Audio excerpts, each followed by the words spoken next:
Hello everyone, RS academy एके पे आप सभी का स्वागत है। मैं अनुज मिश्रा आपको फंडामेंटल्स ऑफ मैकेनिकल इंजीनियरिंग पढ़ा रहा हूँ। जैसा कि आप सभी लोग जानते हैं कि हम फंडामेंटल्स ऑफ मैकेनिकल इंजीनियरिंग का कैप्सूल कोर्स देख रहे हैं। आज की क्लास में हम लोग देखने वाले हैं यूनिट 5 पे लेक्चर। कि मेरा ये पूरा भरोसा है, यदि आप इस पूरे कोर्स को करके जाएंगे तो एके के एग्ज़ाम में इस सब्जेक्ट में आप पास होंगे। इसके अलावा भी मैं आपको और भी कुछ कराऊंगा जिससे बहुत अच्छे नंबर आने के चांस बनेंगे। इतना आप कर लेंगे तो आपको थोड़ा सा कॉन्फिडेंस बिल्डअप होगा। तो आज की क्लास में हम यूनिट 5 पे बातें करने वाले हैं। तो यूनिट 5 में देखते हैं कि क्या क्या हमें पढ़ना है। यूनिट 5 में सबसे पहला क्वेश्चन यदि मैं बात करूं तो सबसे पहला क्वेश्चन जो है ये है, briefly explain a burden tube based pressure measurement device and also define bonded and unbonded strain gauge system. ये 2022 और 2023 में आ चुका है। तो हम इस क्वेश्चन की बात करने वाले हैं। तो टोटल 5 क्वेश्चन है। सबसे पहला क्वेश्चन हमारे पास ये है। तो ठीक है, हम स्टार्ट करते हैं। Pressure measurement device, burden tube pressure gauge. Burden tube pressure gauge एक बहुत अच्छा प्रेशर मेजरमेंट डिवाइस है और इसे समझने के लिए मैं बार बार यही बोलता हूँ लोगों को कि देखो, इसे समझना है ना तो एक सिंपल सा कॉन्सेप्ट है। ये इस सिद्धांत पे काम करता है। ये आपको स्पाइरल दिख रहा होगा, क्या दिख रहा होगा? ये स्पाइरल कलर का दिख रहा होगा। तो जब हम पहले मेला घूमने जाते थे ना तो उसमें क्या होता था कि स्पाइरल सिटी आती थी। जब हम हाई प्रेशर से उसमें हवा भरते थे ना तो वो स्पाइरल जो था वो स्ट्रेट हो जाता था और जैसे जैसे उसमें हवा निकलता था ना फिर से स्पाइरल हो जाता था। तो कहने का मतलब, जब उस पाइप के अंदर प्रेशर ज्यादा होगा तो वो आउटवर्ड मूव करेगा, जैसे उसके अंदर प्रेशर कम होगा तो वो इनवर्ड वापस से स्पाइरल बन जाएगा। सेम कॉन्सेप्ट पे ये काम करता है। इतनी सी बात यदि हम दिमाग में रखेंगे तो बर्डन ट्यूब प्रेशर गेज कभी भी हम गलत नहीं लिखेंगे। तो हमने देखा बर्डन ट्यूब प्रेशर गेज एक मेजरिंग एलिमेंट है जिसमें कर्ड ट्यूब हम यूज करते हैं। वो किस शेप में हो सकता है? सी शेप में हो सकता है, सर्कुलर हो सकता है, स्पाइरल हो सकता है, क्वाइल्ड शेप में हो सकता है। तो ये हमने देखा कि ये क्या है कि ये प्रेशर मेजरिंग एलिमेंट है जो कि कर्व ट्यूब में होता है। उसका जो शेप है सी शेप हो सकता है, स्पाइरल हो सकता है और क्वाइल्ड शेप में हो सकता है। दूसरा कि ये जो ट्यूब है ना ये मूव्स करेगा आउटवर्ड। कब? जब प्रेशर इनसाइड द ट्यूब क्या होगा? Higher than the external pressure. और इनवर्ड कब मूव करेगा? जब ट्यूब के अंदर जो प्रेशर है ना वो क्या हो जाएगा? लेस होगा, तो वो इनवर्ड मूव करेगा। जैसा कि मैंने आपको सीटी बताया था कि स्पाइरल होती है, जब मैं हवा तेजी से भरते हैं तो प्रेशर बढ़ता है तो बाहर की तरफ मूव करता है और जैसे ही प्रेशर कम होगा तो फिर से स्पाइरल हो जाएगा। ठीक है, तो ये क्या है? This motion is proportional to the difference in pressure और pressure to be measured the movement of couple to a pointer mechanism. Actually में है क्या कि हमारे पास यही वो स्पाइरल ट्यूब, मतलब मान लीजिए इसके एक एंड पे हमने क्या लगा दिया? एक मैकेनिज्म लगा दिया है, पॉइंटर मैकेनिज्म, जो कि जैसे जैसे मूव कर रहा है ना वैसे वैसे ये पॉइंटर भी क्या कर रहा है? मूव कर रहा है। या फिर इसको आप समझ लो, जैसे जैसे ये मूव करेगा वैसे पॉइंटर भी क्या करेगा? मूव करेगा। तो पॉइंटर मूव करेगा तो हम उस स्केल पे क्या कर लेंगे? रीडिंग ले लेंगे। तो ये आपको डायग्राम बना देना है कि यहाँ से प्रेशर अप्लाई कर रहे हैं, ये हमारे पास एक ट्यूब है, यहाँ पे एक लिंक लगाया और इसके ऊपर एक पॉइंटर गियर लगा दिया। पॉइंटर मूव करेगा तो वो रीडिंग टेम्परेचर का लेगा। सी टाइप, स्पाइरल और हेलिकल। ठीक है, अब इसका एडवांटेज क्या है? इसका एडवांटेज ये है कि ये लो कॉस्ट और सिंपल कंस्ट्रक्शन से, वाइड रेंज एबिलिटी है इसका। नेक्स्ट, गुड एक्यूरेसी है और ट्रांसड्यूसर डिजाइन के लिए भी ये बहुत ज्यादा अच्छा है हमारे लिए। डिसएडवांटेज क्या है? लो स्प्रिंग ग्रेडियंट। एक्चुअली में स्प्रिंग का एक कांस्टेंट होता है, वो इसका लो होता है जो कि 50 psi। ये फिर से वही पाउंड पर इंच स्क्वायर की बातें हो रही हैं। और नेक्स्ट, इसमें हिस्टेरिसिस लॉस हो सकते हैं। थर्ड, इसमें शॉक एंड वाइब्रेशंस की वजह से भी थोड़ा सा एरर आ सकता है। ठीक, सेकंड क्वेश्चंस में यदि हम बोले, सेकंड क्वेश्चंस में हम देखने वाले हैं थर्मोकपल। थर्मोकपल बेसिकली क्या है? एक टेम्परेचर मेजरमेंट डिवाइस है जिसकी हेल्प से आप क्या करते हैं? टेम्परेचर को मेजरमेंट करते हैं। तो ये क्वेश्चंस एकेटीयू में पूछा जा चुका है 2022-2023 में, जिसमें इन्होंने पूछा है explain the सीबैक effect and working principle of thermocouples. तो ये हमारा क्वेश्चन नंबर सेकंड है। तो इस क्वेश्चन नंबर सेकंड को हम अच्छे से समझेंगे कि थर्मोकपल क्या है, थर्मोकपल कैसे वर्क करता है, सीबैक इफेक्ट क्या है। नेक्स्ट हम बात कर रहे हैं, हमारे पास टेम्परेचर मेजरमेंट में सिर्फ 2 ही डिवाइस हमारे सिलेबस में है। एक है थर्मोकपल, दूसरा है ऑप्टिकल पायरोमीटर। इसके अलावा हमें कुछ भी पढ़ने की जरूरत नहीं है। हमेशा एग्जाम में आप टू द पॉइंट पढ़ेंगे, जिससे आपके ऊपर लोड कम आएगा और नंबर भी ज्यादा आएंगे। थर्मोकपल बेसिकली एक डिवाइस है जिसे हम इलेक्ट्रिक थर्मोमीटर भी बोलते हैं, क्योंकि इसमें हम ईएमएफ की हेल्प से टेम्परेचर को मेजर करते हैं। इसका नाम थर्मोकपल इसलिए पड़ा है क्योंकि इसमें दो डिफरेंट वायर यूज करते हैं, दो चीजों को हम कपल बोलते हैं, दो डिफरेंट वायर है इसलिए थर्मोकपल। ठीक है, तो यदि मैं बोलूं ये most popular electrical method for temperature measurement है। ठीक है, इंडस्ट्रियल एप्लीकेशंस के लिए इसमें टेम्परेचर रेंज जो है वो डिपेंड करता है types of thermocouple material use. तो थर्मोकपल ढेर सारे आप इनके कॉम्बिनेशंस यूज कर सकते हैं, जैसा आपका यूज है वैसे वैसे ये मटेरियल का कॉम्बिनेशंस आप यूज कर सकते हैं। मेजर और जो रीजन है इसके पॉपुलैरिटी के लिए वो ये है कि इसकी जो रीडिंग है वो क्या है, कंसिस्टेंट है, और ये मेजर कर सकता है वाइड रेंज ऑफ टेम्परेचर। और ये इसकी जो कैरेक्टरिस्टिक्स है कि ये क्या है, ऑलमोस्ट लीनियर है और विद एक्यूरेसी अबाउट 0.005%। मतलब कहने का मतलब बहुत ही कम एरर होने के चांसेस है, इसीलिए ये आज के डेट में ज्यादा यूज होता है। ठीक है, अब ये काम कैसे करता है इसकी हम बातें करेंगे। एक्चुअली में है क्या कि इसमें हम दो डिफरेंट मेटल यूज करते हैं। ये हमने ब्लू कलर का हमें जो दिख रहा है ना, वो हमारे पास वायर ये हो जा रहा है। जो ब्लू कलर है उसे हम क्या बोल रहे हैं, ये जो हमारे पास ब्लू कलर है इसको हम वायर ए बोल रहे हैं। नीचे हमारे पास एक रेड कलर का है या ऑरेंज कलर का आपको दिख रहा होगा, इसे हम क्या बोल दे रहे हैं, वायर बी। तो ये हमारे पास हॉट जंक्शंस हो गया, ये दोनों एक क्या हो गया, कोल्ड जंक्शंस हो गया। एक्चुअली में ये है क्या, ये सीबेक इफेक्ट पे काम करता है। सीबेक इफेक्ट कहता है कि हमारा एक हॉट जंक्शन होगा, दूसरा कोल्ड जंक्शन होगा, तो उस सर्किट में क्या होगा, एक ईएमएफ प्रोड्यूस होगा, और ये जो ईएमएफ है ना, इसी की हेल्प से हम टेम्परेचर को मेजर कर ले। यहाँ पे हमारे पास थोड़ा थर्मोमेट्रिक प्रॉपर्टी है, या फिर हम जिसकी हेल्प से टेम्परेचर को मेजर कर रहे हैं वो क्या है, ईएमएफ है। ठीक है, तो ये किस सिद्धांत पे काम करता है, सीबेक इफेक्ट पे काम करता है। तो हम जिस बॉडी का भी टेम्परेचर हमें मेजर करना है ना, वो हॉट जंक्शन पे हम रखेंगे, उसके टेम्परेचर को सेंस करेगा। दूसरा हमारे पास क्या, कोल्ड जंक्शन, ईएमएफ प्रोड्यूस्ड होगा, ईएमएफ की हेल्प से हम टेम्परेचर को मेजर कर लेंगे। ठीक है, तो अब यदि हम बात करें तो ये क्या है, थर्मोकपल जो बेस्ड है किस पे, सीबेक इफेक्ट पे। और ये एक्चुअली में है क्या, यहाँ पे दो डिसिमिलर मेटल ज्वाइंट होते हैं एक साथ, जैसा कि फिगर में दिखाया गया है, और उनके बीच में क्या होता है, ईएमएफ प्रोड्यूस होगा। एक्चुअली में है क्या,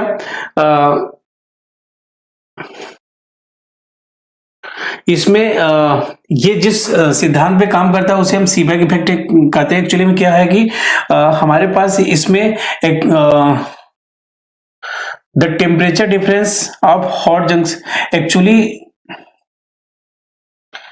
the thermoelectric EMF generated due to the combination of two effect. एक तो है पेल्टियर इफेक्ट, दूसरा है थॉमसन इफेक्ट। एक्चुअली में पेल्टियर इफेक्ट और सीबेक इफेक्ट की बात करें तो सीबेक इफेक्ट क्या करता है, सीबेक इफेक्ट में दो डिसिमिलर या फिर मेटल जब जुड़ते हैं, एक हॉट जंक्शन दूसरा कोल्ड जंक्शन, तो उसमें ईएमएफ प्रोड्यूस होता है। पेल्टियर इफेक्ट कहता है यदि हम किसी भी सर्किट में ईएमएफ एज ए इनपुट देते हैं तो एक हॉट जंक्शन बन जाएगा, दूसरा कोल्ड जंक्शन बन जाएगा। तो ये सीबेक इफेक्ट और ईएमएफ पेल्टियर इफेक्ट के बीच में अंतर है। यहाँ पे दो सिमिलर मेटल जुड़े, उन्हें आपस में ज्वाइंट किया गया, तो उनमें क्या हुआ कि एक ईएमएफ प्रोड्यूस्ड हुआ, और जो ईएमएफ है उसी की हेल्प से हम टेम्परेचर को मेजर कर लेंगे, और ये जो फिनोमेना कहलाएगा उसे हम सीबेक इफेक्ट करेंगे। तो ये एक्चुअल वैल्यू डिपेंडेंट है ना मटेरियल का, टेम्परेचर डिफरेंस वो हॉट जंक्शंस और कोल्ड जंक्शंस पे डिपेंड है। ठीक है, और इसमें जो ईएमएफ जनरेट होगा वो तो कॉम्बिनेशन ऑफ टू इफेक्ट्स की वजह से होगा, एक होगा पेल्टियर इफेक्ट, दूसरा होगा थॉमसन इफेक्ट। तो ये हमारे पास यहाँ पे डायग्राम है, ये हॉट जंक्शंस, ये कोल्ड जंक्शंस, और यहाँ पे हमने ये ईएमएफ को इस नेक्स्ट क्वेश्चन में हम लोग देखने वाले हैं यूनिट 5th में थर्ड क्वेश्चन जो है वो है ऑप्टिकल पायरोमीटर। ऑप्टिकल पायरोमीटर भी एक टेम्परेचर मेजरमेंट के लिए यूज होता है। ये एक टाइप ऑफ थर्मोमीटर है जिसकी हेल्प से आप टेम्परेचर मेजरमेंट कर सकते हैं उस जगह का जहाँ का टेम्परेचर बहुत। नेक्स्ट हमारे पास जो है वो है ऑप्टिकल पायरोमीटर। ऑप्टिकल पायरोमीटर की हम बात करें ना, तो ऑप्टिकल पायरोमीटर एक्चुअली में ये बहुत ही अच्छा इंस्ट्रूमेंट है टेम्परेचर मेजरमेंट करने के लिए। इसमें होता क्या है कि ये देखिए यहाँ पे एक फिलामेंट है हमारे पास, क्या है, फिलामेंट है, और ये जो बॉडी है ये ऑप्टिकल पायरोमीटर हम वहां पे यूज करते हैं जहां पे हम फिजिकली नहीं जा सकते, जहां का टेम्परेचर बहुत ही ज्यादा हाई है, लेकिन वहां का हमें टेम्परेचर मेजर करना है ना, तो हम एक डिस्टेंस से वहां का टेम्परेचर मेजर कर सकते हैं। तो यहाँ पे है क्या कि हमने एक बल्ब लिया, या फिर कह सकते हैं एक हमने फिलामेंट लिया, उस फिलामेंट को हम क्या कर रहे हैं, सप्लाई दे रहे हैं, और फिलामेंट को सप्लाई देने की वजह से उसकी ब्राइटनेस चेंज हो रही है। तो हम यहाँ पे अपनी आंख से देखेंगे, यहाँ पे हम आई से देखेंगे, तो ये हम दोनों की ब्राइटनेस को मैच कराएंगे। यदि इसकी ब्राइटनेस ज्यादा होगी, पीछे इसकी ब्राइटनेस ज्यादा होगी, तो फिलामेंट कैसा दिखेगा, डार्क दिखेगा। यदि फिलामेंट का ब्राइटनेस ज्यादा होगा तो फिलामेंट कैसा दिखेगा, थोड़ा सा चमकीला सा दिखेगा। और यदि इन दोनों की ब्राइटनेस बराबर होगी तो वो हमें क्या हो जाएगा, बिल्कुल कह सकते हैं इक्वल हो जाएगा, तो हमें कुछ भी नहीं दिखाई देगा, मतलब बिल्कुल प्लेन हो जाएगा। तो उसी सिद्धांत पे हम काम करते हैं, इसे तब तक इसकी टेम्परेचर को चेंज करेंगे जब तक इन दोनों की ब्राइटनेस क्या हो जाए, इक्वल ना हो जाए। तो ये सिद्धांत है ऑप्टिकल पायरोमीटर का। अब देखिए, तो हम कहेंगे ऑप्टिकल पायरोमीटर एक non contact type thermal temperature measurement का डिवाइस है, और ये वहां पे यूज होता है जहां पे पॉसिबल नहीं है टेम्परेचर मेजर करना फिजिकली जाके, या फिर कह सकते हैं जहां पे कांटेक्ट इंस्ट्रूमेंट का नहीं हो सकता है, नॉन कांटेक्ट सिचुएशंस में हम ऑप्टिकल पायरोमीटर यूज करेंगे। ये किस सिद्धांत पे काम करता है, ये principle of matching the brightness of object of brightness of the filament. जो हमारा ऑब्जेक्ट है उसकी ब्राइटनेस और फिलामेंट की जो ब्राइटनेस है, इन दोनों के मैचिंग से हम इसको मेजर करते हैं। तो ऑप्टिकल पायरोमीटर में क्या है कि एक हमारे पास मान लीजिए फर्नेस है, उसका हमें मोल्टेन मेटल्स का टेम्परेचर मेजर करना है, जो कि बहुत ज्यादा ओवर हीटेड है और लिक्विड फॉर्म में है, तो वहां पे हम नहीं जा सकते, उसे हम टच नहीं कर सकते हैं। तो उस कंडीशंस में हम ये ऑप्टिकल पायरोमीटर से दोनों की ब्राइटनेस मैच करा के हम टेम्परेचर मेजर कर सकते हैं। तो यहाँ पे यदि हम कंस्ट्रक्शंस की बात करें कि ऑप्टिकल पायरोमीटर का कंस्ट्रक्शंस क्या होता है, तो आप कहेंगे ऑप्टिकल पायरोमीटर क्वाइट सिंपल है, बहुत ज्यादा आसान है। इसमें क्या है, एक सिलेंड्रिकल इनसाइड ट्यूब है जिसमें लेंस लगाया हुआ है एक एंड पे, दूसरे एंड पे क्या है, आप अपनी आंख आई स्पेस आई को रख सकते हैं। जो लैंप जो है, या फिर आप कह सकते हैं आई रख सकते हैं, फिर लैंप जो है, लैंप जो फिलामेंट की बात करें वो इन दोनों के लेंस और इसके बीच में होगा। और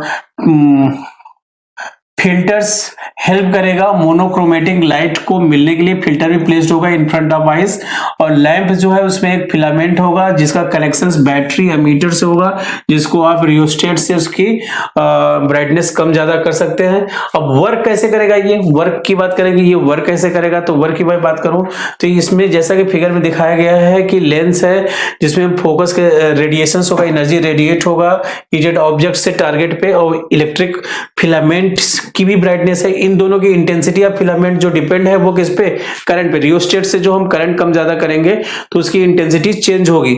जैसे हम इसको एडजस्ट करेंगे करंट को, और लैंप से देखते हैं, लैंप्स जो थ्रू लैंप, जो हम लैंप में फिलामेंट लगाए हैं उसमें इलेक्ट्रिसिटी रियोस्टेट से करंट कम ज्यादा करके उसकी ब्राइटनेस को हम क्या करेंगे, मैच कराएंगे।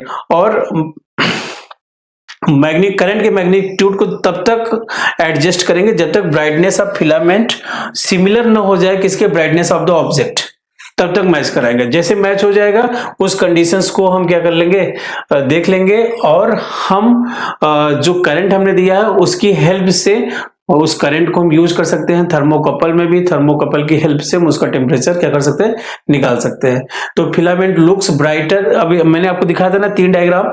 फिलामेंट्स ब्राइट कब दिखेगा, जब टेम्परेचर उसका ज्यादा होगा ऑब्जेक्ट से, ठीक है। फिलामेंट डार्क कब होगा, जब उसका टेम्परेचर लेस देन होगा ऑब्जेक्ट से, जो जिसका हमें टेम्परेचर मेजर करना है। और ब्राइटनेस इक्वल कब हो जाएगा, जब दोनों का टेम्परेचर सेम हो जाएगा। अब इसका एडवांटेज क्या है, एडवांटेज ये है कि एक्यूरेसी हाई है, दूसरा कोई कांटेक्ट नहीं है, तीसरा दो ही इसका एडवांटेज है। और सबसे अच्छा एडवांटेज ये है कि जहां पे नॉन कांटेक्ट टाइप सिचुएशंस हो, जैसे फर्नेस हुआ या एक्सट्रीम हाई टेम्परेचर हो, तो वहां पे हम इसका टेम्परेचर आसानी से मेजर कर सकते हैं with the help of pyrometer, ठीक है। डिसएडवांटेज क्या है, तो ये डिसएडवांटेज ये है कि ये used for measuring the temperature more than 700 degree Celsius. दूसरा इसका एक्यूरेसी जो डिपेंड्स है वो फिलामेंट के एडजस्टमेंट पे, जो कि डिपेंडेंसी उस पे है, जिसकी वजह से इसमें एरर के थोड़े से चांस रहते हैं। और ये मान लीजिए कि हमें टेम्परेचर मेजर करना है जहाँ पे गैसियस मीडियम है, तो उस कंडीशंस पे बिल्कुल भी काम नहीं करता, क्योंकि वहां पे वो उसकी ब्राइटनेस दिखती ही नहीं है। कोई मेटल हो, कोई ऑब्जेक्ट हो, वो हीट होगा तो उसकी ब्राइटनेस चेंज होती है, लेकिन गैस की ब्राइटनेस चेंज नहीं होती। तो उस सिचुएशंस में ये हमारा ऑप्टिकल पायरोमीटर बहुत ज्यादा है और फिजिकली आप वहां पे जाके टेम्परेचर को मेजरमेंट नहीं कर सकते हैं। तो आप at a distance, from a distance, आप टेम्परेचर को मेजरमेंट कर सकते हैं with the help of optical pyrometer. Meter से मेजर कर लिया। नेक्स्ट हमारे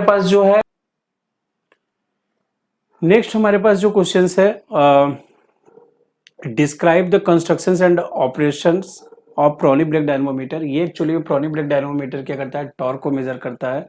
और इसका जो फार्मूला है, torque equal to 2 pi NT upon 60, sorry power का जो फार्मूला होता है, यहाँ पे टॉर्क को कैसे मेजर करेंगे, P इक्वल टू जो पावर होता है वो क्या होता है 2 पाई NT अपॉन 60, और यहाँ पे टॉर्क जो होता है वो क्या होता है फोर्स इंटू रेडियस। तो ये आपको यहाँ पे हम देखने वाले हैं।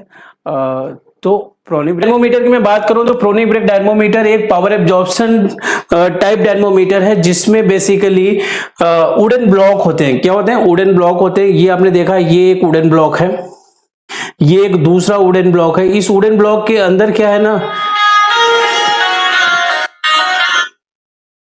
इस वुडन ब्लॉक के अंदर आप देखेंगे तो एक शाफ्ट है जो कि क्या कर रही है, रोटेट हो रहा है ये शाफ्ट। और इस शाफ्ट को हमने नट और बोल्ट की हेल्प से टाइट कर रखा है।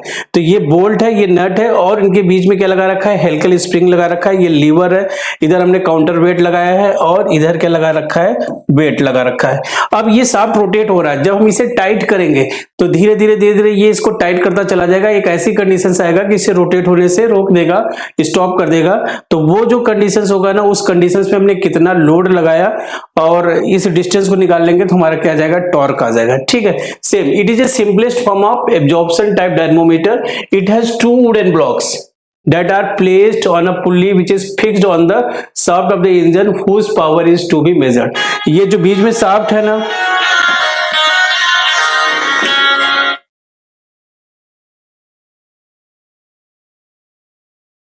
ये जो बीच में शाफ्ट आपको दिख रहा है, ये शाफ्ट जो है रोटेट हो रहा होगा, और इसकी पावर हमको मेजर करनी है। तो ये किसी इंजन का शाफ्ट होगा, ये क्या होगा, किसी इंजन का शाफ्ट होगा। तो इंजन का शाफ्ट जो है वुडन ब्लॉक के बीच में है, और वुडन ब्लॉक जब हम टाइट करेंगे, वुडन ब्लॉक की हेल्प से टाइट करेंगे तो ये शाफ्ट जो है रुक जाएगा। तो हम कहेंगे wooden blocks are clamped together with the 2 sets of bolt and nut. ये 2 सेट है, एक नट, 2 नट और 2 bolt, to control the speed of pulley. The pressure is adjusted over the pulley with the help of helical spring present between the nut and the upper block. तो आपने देखा कि इसके pressure को adjust करने के लिए हमने क्या यूज किया है, नट यूज किया है, हेलिकल स्प्रिंग यूज किया है, जो कि अपर ब्लॉक के और नट के बीच में लगा हुआ है। ठीक है, अब देखिएगा हो क्या रहा है। तो हम क्या कर रहे हैं, to measure the shaft power using the Prony brake dynamometer, the lever is loaded with the suitable load L। ये जो हमने लोड लगा रखे हैं, ये लोड बढ़ाते जाएंगे, जिसकी वजह से हमारा नट क्या होता जाएगा, टाइट होता जाएगा। और टाइट जैसे जैसे होता जाएगा वैसे वैसे वो शाफ्ट को रोकने लगेगा। शाफ्ट की स्पीड क्या होगी, रिड्यूस होने लगेगी। एक ऐसा कंडीशन आएगा, वो स्टॉप हो जाएगा।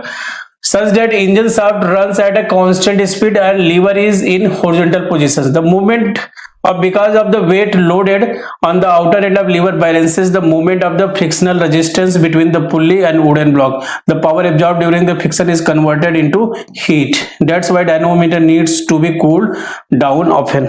Actually में हो गया रहा है कि हमारे जो शाफ्ट के अंदर है वो पावर है, वो रोटेट हो रहा है किसी कांस्टेंट स्पीड से। हम वुडन ब्लॉक से उसको टाइट करने की कोशिश कर रहे हैं, और टाइट करने की वजह से उनके बीच में, वुडन ब्लॉक और शाफ्ट के बीच में फ्रिक्शंस बढ़ता जा रहा है। फ्रिक्शंस की वजह से हीट जनरेट हो रहा है। उसके पास जितनी पावर पावर है सब हीट में कन्वर्ट हो रहा है फ्रिक्शन के थ्रू, इसीलिए हमें इस ब्रेक डायनामोमीटर को कूल करने की जरूरत है। इसीलिए बार बार हमें कूल करने की भी जरूरत है, नहीं तो हो सकता है कि आग भी लग सकता है। Under such working conditions the moment due to load balances the moment due to frictional resistance. ये लोड की वजह से, लगाने की वजह से जो मोमेंट आ रहा है ना, मैंने बताया था मोमेंट क्या होता है, फोर्स इनटू डिस्टेंस। तो ये जो L और X है, L इंटू एक्स, ये जो L इंटू एक्स है ये F इंटू आर, फोर्स जो इस शाफ्ट के ऊपर लग रहा है और उस शाफ्ट का जो रेडियस है F इंटू आर के बराबर होगा। और एक ऐसा कंडीशन आएगा वो उसे रोक देगा, तो हम कहेंगे between the wooden blocks and pulley the torque on the shaft is given by the relations T equal to F into R. T जो है टॉर्क जो है F इंटू आर के बराबर होगा और F इंटू आर जो है L इंटू एक्स के भी बराबर होगा। यहां से हम कैलकुलेट करके निकाल सकते हैं कि कितना टॉर्क उस शाफ्ट के अंदर है। बस इतनी सी बात अपने लैंग्वेज में लिख सकते हैं। ये कंस्ट्रक्शन हमें याद ही होगा, बीच में एक शाफ्ट लगा दिया, वुडन ब्लॉक एक ऊपर से एक वुडन ब्लॉक नीचे से, दो बोल्ट लगाया, बोल्ट के ऊपर नट लगा दिया, इधर नट लगा दिया, एक लीवर लगा दिया, लीवर से लोड लगा दिया, और जैसे जैसे लोड बढ़ाते जा रहे हैं वो उसको टाइट करने की कोशिश कर रहा है। एक ऐसा कंडीशन से आएगा वो उसे रोक देगा। जब रोक देगा तो हम कहेंगे कितना लोड लगाने पे रुका, वो लोड कितना है, वहां से डिस्टेंस कितनी है उसके सेंटर से, L इंटू एक्स जो है F इंटू आर के बराबर होगा, यही टॉर्क होगा। तो ये हमारे पास प्रोनी ब्रेक डायनामोमीटर था जो कि लास्ट क्वेश्चन हमारे पास जो है वो क्या है, what do you understand by mechatronics, right down the objective and advantage and applications of mechatronics. ये 2022 से पूछा है, 2023-24 में पूछ लिया example of mechatronic system, how does evolutions of mechatronics takes place. फिर इन्होंने कहा ऑटोट्रॉनिक्स, बायोनिक्स, आयोनिक्स ये क्या होते हैं, इनके एप्लीकेशंस को भी बताइए, इनके मेरिट्स और डीमेरिट्स को भी, मतलब मेरिट्स डीमेरिट्स मतलब एडवांटेज और डिसएडवांटेज। तो आपको मैकाट्रॉनिक्स बहुत अच्छे से पढ़ के जाना चाहिए, क्योंकि आज की डेट में मैकाट्रॉनिक्स का यूटिलाइजेशन बहुत ज़्यादा है, तो एग्जाम में पूछे जाने की भी संभावना बहुत ज़्यादा है।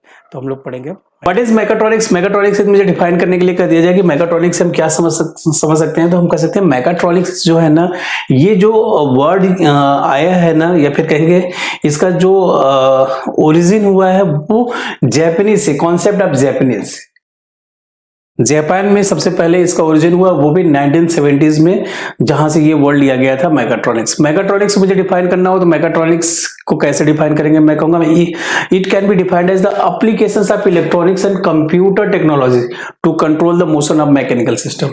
पहले जो मैकेनिकल सिस्टम के मोशंस होते थे, जैसे हमारा कोई डोर ओपन क्लोज करना है तो उसे मोमेंट लगा के हम उसे ओपन कर रहे हैं, क्लोज कर रहे हैं, वो सब जितने भी मैकेनिकल इक्विपमेंट थे जिसमें जो मोशंस गवर्न हो रहे हैं ड्यू टू मैकेनिकल या फिर कहेंगे ड्यू टू फोर्स, उन सभी को हमने क्या कर दिया, ऑटोमेटिक कर दिया with the help of sensor and transducers और कंट्रोल सिस्टम। कुछ हमने कंट्रोल इंजीनियरिंग यूज किया है, तो इनकी कंप्यूटर सॉफ्टवेयर हो सकता है, प्रोग्रामिंग हमने कर रखा है। तो ये जो एक नया ब्रांच आया है ना, उसे हम क्या बोलेंगे, मैकाट्रॉनिक्स। यदि सिंपल लैंग्वेज में डिफाइन करना हो कि मैकाट्रॉनिक्स हम क्या समझते हैं, तो हम कहेंगे it is defined as the applications of electronics and computer technology to control the motion of mechanical system. किसी मैकेनिकल सिस्टम के मोशंस को कंट्रोल करने के लिए इलेक्ट्रॉनिक्स और कंप्यूटर टेक्नोलॉजी को जब यूज करेंगे तो वो जो कहलाएगा उसे हम क्या बोलेंगे, मैकाट्रॉनिक्स। तो यहाँ पे हमने देखा कि हमारे पास क्या है, मैकेनिज्म दिख रहा है, मैकेनिज्म से हम मैका ले रहे हैं और इलेक्ट्रॉनिक्स से हम ट्रॉनिक्स ले रहे हैं, तो एक नया ब्रांच आ रहा है बाहर जिसे हम क्या बोल रहे हैं, मैकाट्रॉनिक्स। क्या बोल रहे हैं उसे हम, मैकाट्रॉनिक्स। तो ये बहुत आपको आसानी से समझ में आ रहा होगा और आसानी से हमने इसको समझ लिया होगा, ठीक है। चलिए ठीक है, नेक्स्ट और भी मैकाट्रॉनिक्स के बारे में डिफाइन कर। मैकाट्रॉनिक्स देखिए एकेट्यूब में मैं बात करूं सेमेस्टर एग्जाम की, तो एकेट्यूब में मैकाट्रॉनिक्स से most of the time questions पूछा जाता है कि मैकाट्रॉनिक्स क्या है। और यहाँ पे मैकाट्रॉनिक्स एक वर्ड यूज होता है कि स्कोप। स्टूडेंट को सब कुछ पता है क्या लिखना है क्या नहीं, लेकिन क्वेश्चन समझ नहीं पाते हैं। मैकाट्रॉनिक्स की स्कोप की जब भी बात होती है ना, स्कोप में आपको लिखना है ऑटोट्रॉनिक्स, बायोनिक्स, आयोनिक्स, ये सब स्कोप ऑफ द मैकाट्रॉनिक्स हैं। जबकि हमें अच्छे से पढ़ रखा है लेकिन हमें ये नहीं मालूम है यही स्कोप है, तो हम एग्जाम में लिख नहीं पाते। 7 नंबर में पूछा जाता है मैकाट्रॉनिक्स क्या है, इसके एडवांटेज क्या है, डिसएडवांटेज क्या है, इसका इंडस्ट्रियल एप्लीकेशंस क्या है। छोटे छोटे से क्वेश्चन हर बार पूछे जाते हैं और इसे आसानी से एक बार पढ़ने के बाद हम अपने लैंग्वेज में आसानी से लिख भी सकते हैं। तो ये बहुत ही इंपॉर्टेंट टॉपिक है, इसे आप ध्यान से पढ़ के जाना, बिल्कुल भी नहीं छोड़ना है। नेक्स्ट मैकाट्रॉनिक्स की बात करें तो ये एक मल्टी डिसिप्लिनरी अप्रोच है, जिसमें क्या है कि कोई भी प्रोडक्ट को मैन्युफैक्चर करने के लिए या फिर कोई भी प्रोडक्ट बनाने के लिए हम एक से ज्यादा इंजीनियरिंग का यूज कर रहे हैं, जैसे mechanical engineering, electrical engineering, control engineering.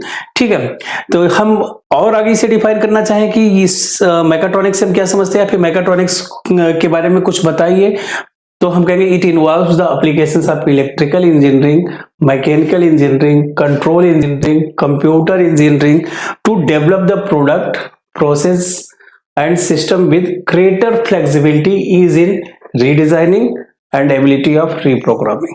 मतलब हमने कोई ऐसा प्रोडक्ट बनाया या फिर हमारे पास कुछ ऐसा सिस्टम डेवलप हुआ है जिसमें कोई भी चीज बहुत ही आसानी से बनाया जा सकता है, उसे रीप्रोग्राम कर किया जा सकता है, उसे रीडिजाइन किया जा सकता है, पूरा का पूरा सिस्टम फ्लेक्सिबल है।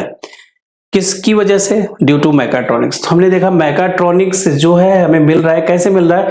क्योंकि हमने इस ब्रांच के लिए ढेर सारे ब्रांच को एक साथ कंबाइन किया है। पहला क्या है? ये हो गया मैकेनिकल इंजीनियरिंग। दूसरा ये क्या है? ये है इलेक्ट्रिकल इंजीनियरिंग। तीसरा ये क्या है? Control engineering. चौथा ये क्या है? Computer engineering. ये चार ब्रांच की वजह से हम बीच में क्या देख रहे हैं? मैकाट्रॉनिक्स। क्या देख रहे हैं हम? मैकाट्रॉनिक्स। ठीक है, इसे हम मल्टी डिसिप्लिनरी अप्रोच भी कर सकते हैं, एक से ज्यादा mechanical engineering, control engineering, electrical engineering, computer engineering, इन सभी को हम यूज करके मैकाट्रॉनिक्स एक नया ब्रांच हमें मिला। ठीक है, मैकाट्रॉनिक्स को हम और भी डिफाइन कर सकते हैं। हम कह सकते हैं mechatronics can also be termed as replacement of mechanics with electronics और इनहेंस मैकेनिक्स विद इलेक्ट्रॉनिक्स। कहने का मतलब है कि जो हमारे पास सिर्फ मैकेनिकल प्रोसेस थे ना, वो इंडिविजुअली, जैसे मान लीजिए कि हमारे पास कोई गेट खोलना है तो मैंने एक मैकेनिज्म 4 बार चेन मैकेनिज्म यूज कर लिया, तो उसे प्योर मैकेनिकल है। लेकिन हमने क्या किया? मैकेनिक्स को ना इलेक्ट्रॉनिक्स के साथ कंबाइन कर दिया, क्योंकि मैकेनिज्म से मैका और इलेक्ट्रॉनिक्स से ट्रॉनिक्स, तो मैकेनिक्स को इलेक्ट्रॉनिक्स के साथ कंबाइन कर दिया, या फिर हम मैकेनिक्स को इनहेंस कर दिया, उसको हम थोड़े से उसमें डेवलपमेंट कर दिया, उसमें कुछ चीजों को ऐड कर दिया इलेक्ट्रॉनिक्स को। तो हमारा एक जो नया ब्रांच है उसे हम क्या बोलेंगे? मैकाट्रॉनिक्स।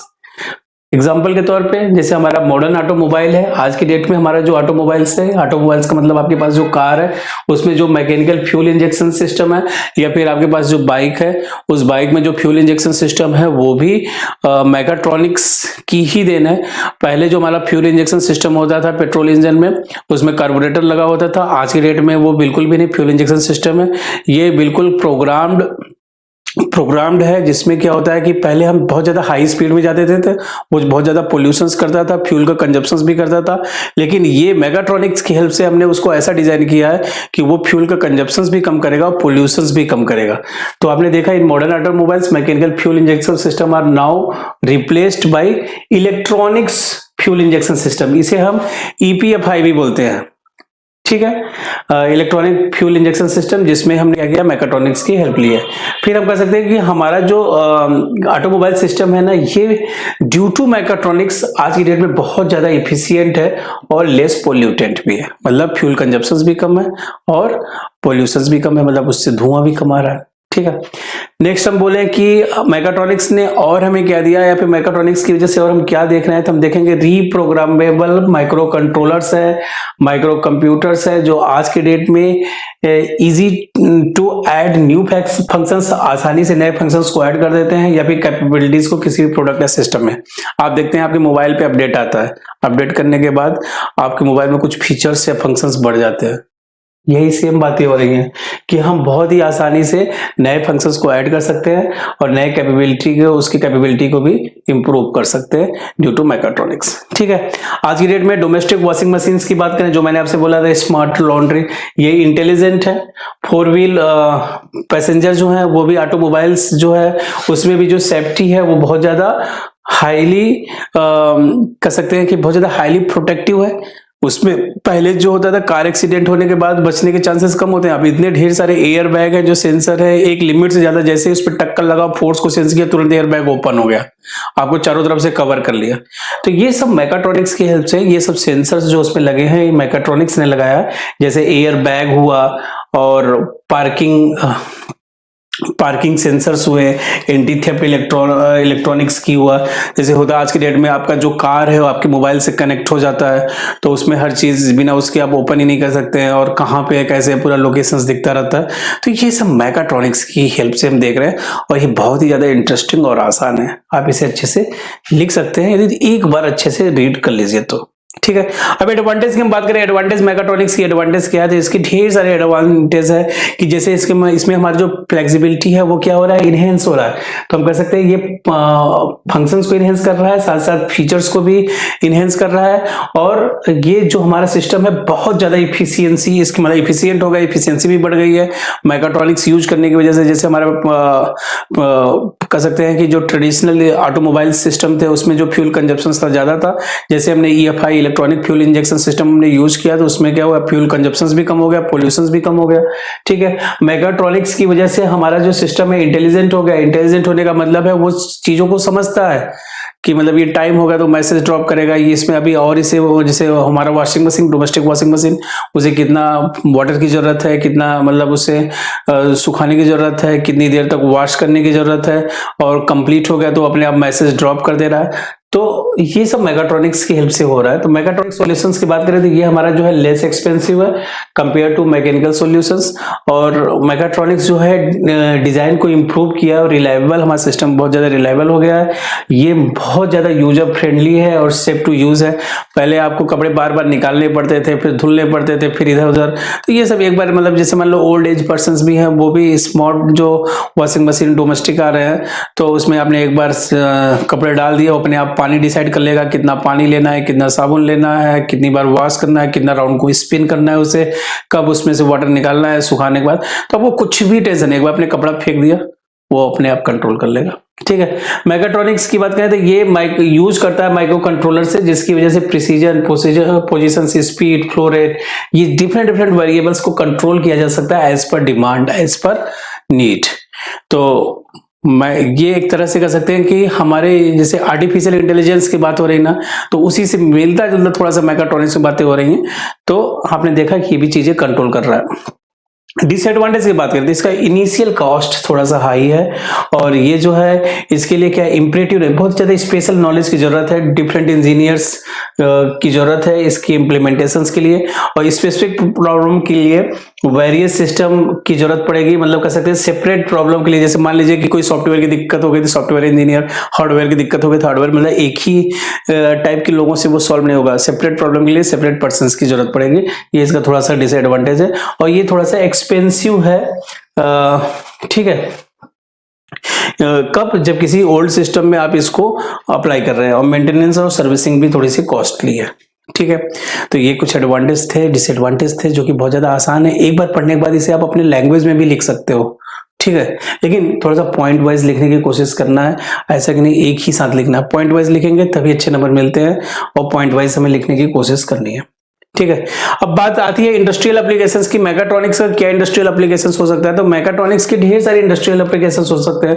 जैसे हमारा सिस्टम ऑटोमेटिक बनाना है, ऑटोमेटेड सिस्टम बनाने के लिए आप क्या कर सकते हैं, मैकाट्रॉनिक्स यूज कर सकते हैं। ऑटोमेटिक सिस्टम कब होगा, जैसे मान लीजिए हमारा इंस्पेक्शन है तो उसे ऑटोमेटिक एक्सपेंशन कर दिया। क्वालिटी एश्योरेंस, पहले हम क्या होता था, कोई भी प्रोडक्ट बनाने के बाद उसका क्वालिटी चेक किया जाता था, उसके लिए क्वालिटी इंजीनियर्स, क्वालिटी एश्योरेंस के लिए कोई QC डिपार्टमेंट होता था।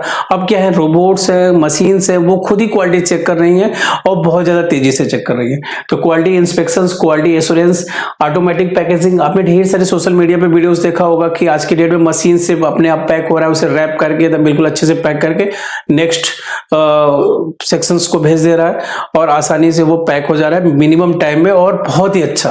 तो ऑटोमेटिक पैकिंग है, रिकॉर्ड मेकिंग है, डेटा जो है आजकल देख रहे हैं गूगल फॉर्म्स देख रहे हैं, आपने डेटा भरा उधर पूरा सीट्स तैयार हो गया। ठीक है। तो ऑटोमेटिक डिस्पैच, ये भी मैकाट्रॉनिक्स की हेल्प से हो रहा है, और इसका बहुत अच्छा यूज जो है एरोनॉटिक्स इंजीनियरिंग में। मतलब जैसे हमारा जो डिफेंस एरिया है ना, वहां पे जो पहले बॉर्डर पे जो लोग जाते थे तो उनके थोड़े से लाइफ रिस्क भी होता था। अब अनमैन्ड एरियल व्हीकल्स है, जिनकी वजह से हम आसानी से हर जगह निगरानी रख सकते हैं और बिना किसी जान के खतरा के। ठीक है। तो ये भी बहुत अनमैन्ड एरियल व्हीकल्स जो हैं ये हमारे मैकाट्रॉनिक्स की बहुत अच्छी कर सकते हैं अचीवमेंट है, जिसमें ऑटोमेटिक पायलट आप जमीन में रिमोट से उसको कंट्रोल कर सकते हैं। डिफेंस इंडस्ट्री में ऑटोमेटिक गाइडेड व्हीकल्स यूज कर सकते हैं, माइन डिटेक्शन रिमोट यूज कर सकते हैं। पहले क्या होता था, माइंस बिछा होने की वजह से हमारे जो आर्मी पर्सन होते थे वो उसमें चपेट में आ गए तो लाइफ लॉस होता था। अब ये ऑटोमेटिक रोबोट है जो कि माइंस को खुद डिटेक्ट करेंगे, जिससे हमारा कोई भी लाइफ लॉस नहीं है। ठीक है, तो ये इंडस्ट्रियल एप्लीकेशंस हो गए। नेक्स्ट अब हम बातें करें तो इंट्रोडक्शंस टू ऑटोट्रॉनिक्स, किसकी बात कर रहे हैं? ऑटोट्रॉनिक्स का क्या इंट्रोडक्शंस हो सकता है, किसकी बात कर रहे हैं हम?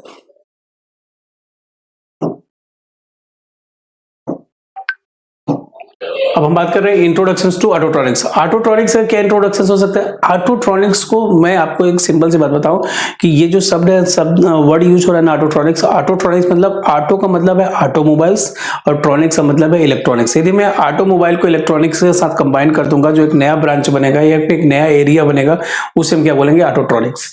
तो autotronics can be defined as the combination of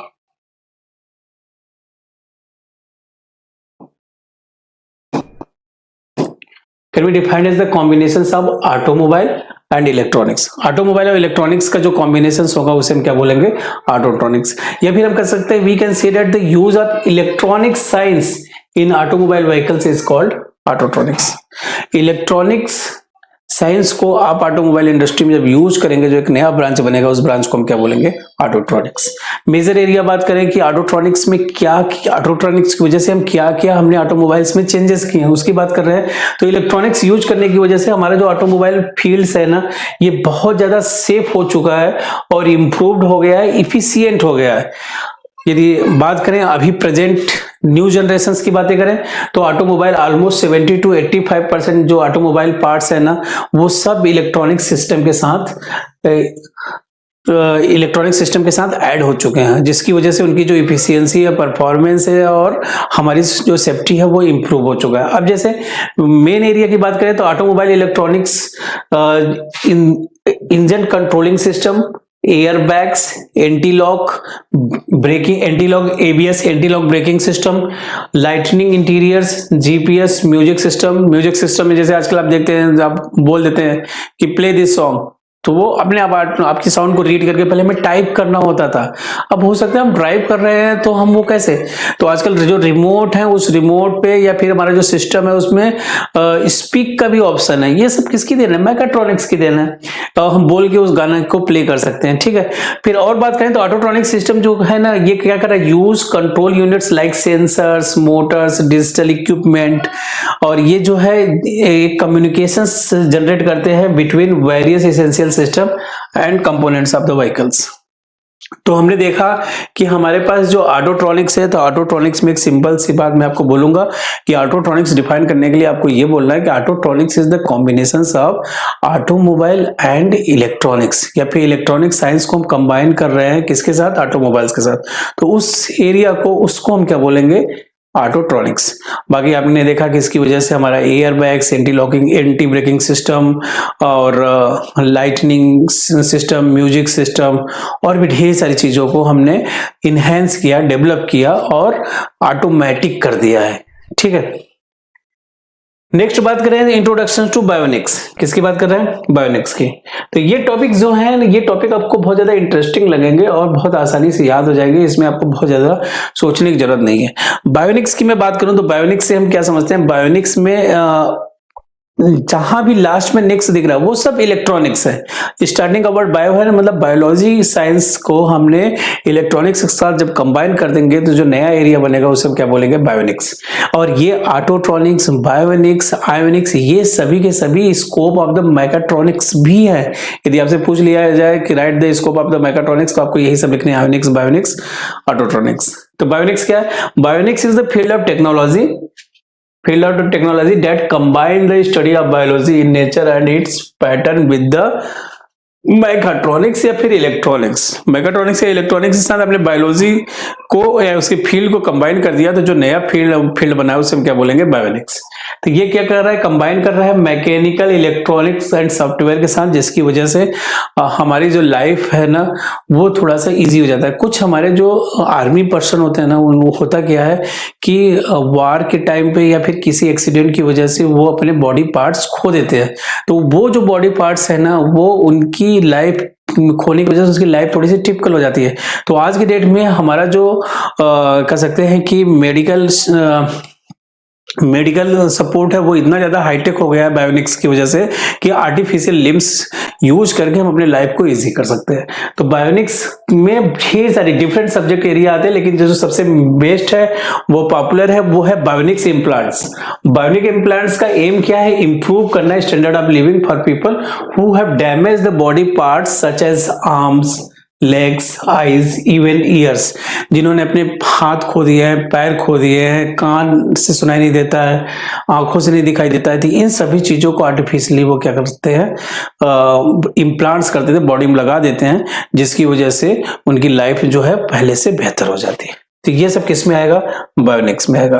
तो वर्किंग ऑफ बायोनिक्स इम्प्लांट्स की बात करें तो ये बहुत ज्यादा एक्सट्रीमली हार्ड है to mimic the actions of created by a regular limbs. जैसे मान लीजिए हमारे मसल्स है ना, मसल्स का जब हम कभी क्या होता है उसका एक्सपेंशन होता है फिर कॉन्ट्रैक्शन होता है। ये बॉडी में क्रिएट करना यदि बॉडी पार्ट्स काम नहीं कर रहा है तो बहुत ज्यादा टिपिकल है।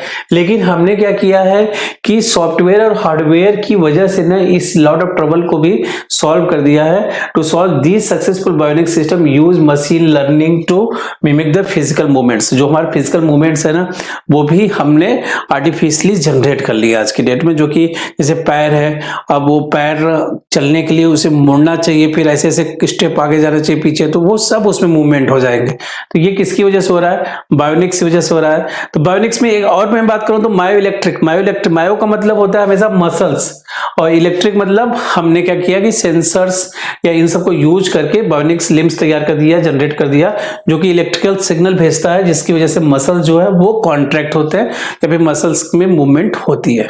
ठीक है, तो उसे हम क्या बोलेंगे, मायो इलेक्ट्रिक। तो ये हमने बायोनिक्स की बातें कर ली। बायोनिक्स भी बहुत ज्यादा आसान था। अब हम बात करेंगे आयोनिक्स। किसकी बात करेंगे हम, आयोनिक्स की। किसकी बात कर रहे हैं, आयोनिक्स। आयोनिक्स की मैं बात करूं तो आयोनिक्स क्या है ना, आयोनिक्स में एयरक्राफ्ट को हम जो एयरक्राफ्ट है उसको हम कंबाइन कर रहे हैं विद द इलेक्ट्रॉनिक्स या फिर मैकाट्रॉनिक्स। तो जो एक नया फील्ड आएगा ना उसे हम बोलेंगे आयोनिक्स। तो आयोनिक्स क्या है, the electronic system, electronic system used in aircraft, artificial satellite, spacecraft, वो जो फील्ड होगा उसे हम क्या बोलेंगे, आयोनिक्स बोलेंगे। तो हमने देखा कि जो आयोनिक सिस्टम है ना ये इंक्लूड्स करता है communications, navigations, display and management of the multiple system.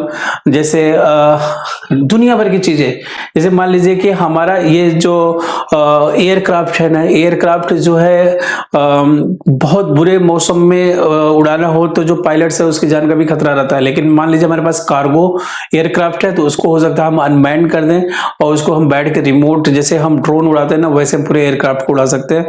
तो वो सब किस में आएगा, आयोनिक्स में आएगा।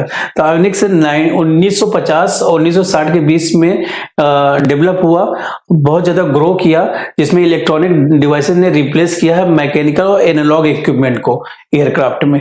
तो जो नया फील्ड डेवलप हुआ है ना उसको हमने क्या बोला था, आयोनिक्स। आयोनिक्स इक्विपमेंट जो होते हैं ना मॉडर्न मिलिट्री में या फिर सिविल एयरक्राफ्ट हुआ, इसमें 30% of the total cost of the aircraft जो यूज हो रहा है वो आयोनिक्स की वजह से हो रहा है। 40% ऑफ द जो जितने भी मैरीटाइम, पेट्रोल और एंटी सबमरीन एयरक्राफ्ट और हेलीकॉप्टर है ना उसमें आयोनिक्स की वजह से हेल्प हो रहा है। 75% ऑफ टोटल कॉस्ट जो है ना कह सकते हैं कि एयरबॉर्न अर्ली वार्निंग एयरक्राफ्ट जो हमारे कह सकते हैं वार टाइम पे यूज होते हैं उसमें आयोनिक्स की वजह से हो रहा है 75% of cost.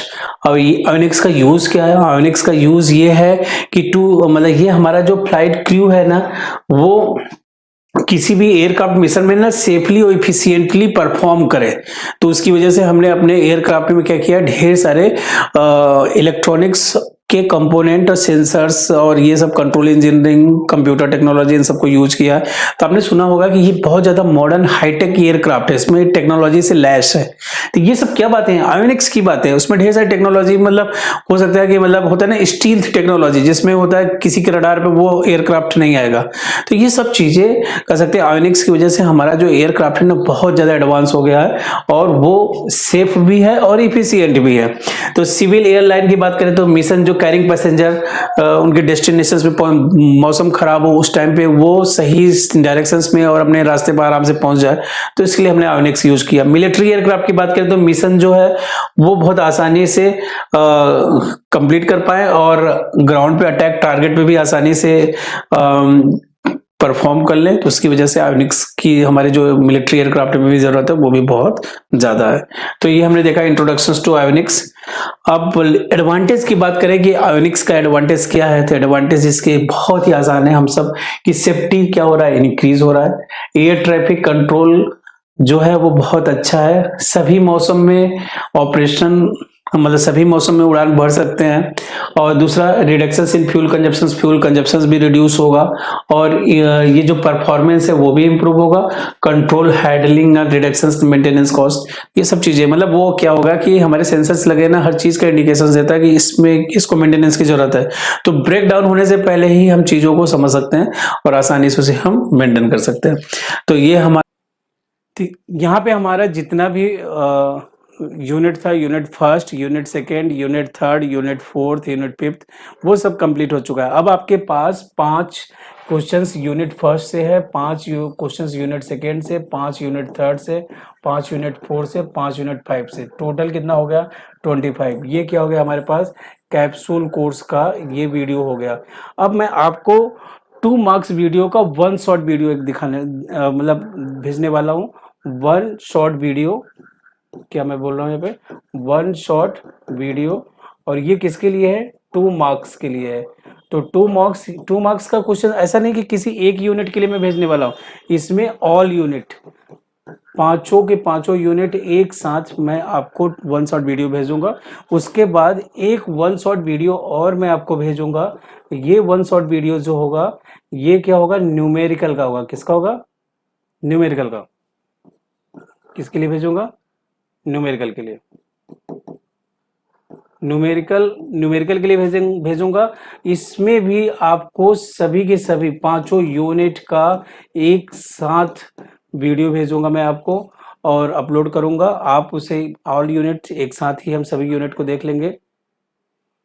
All unit 5 unit एक साथ हम देखेंगे। यदि इतना आप पढ़ के जाएंगे ना तो मेरी पूरी गारंटी है कि आप बहुत अच्छे नंबर ले आएंगे, और सिर्फ पास होना जो टारगेट था ना वो अच्छे नंबर में कन्वर्ट हो जाएगा। तो ऑल द बेस्ट, आप अच्छे से प्रिपेयर करिए और अच्छे से एग्जाम दीजिए। Thank you.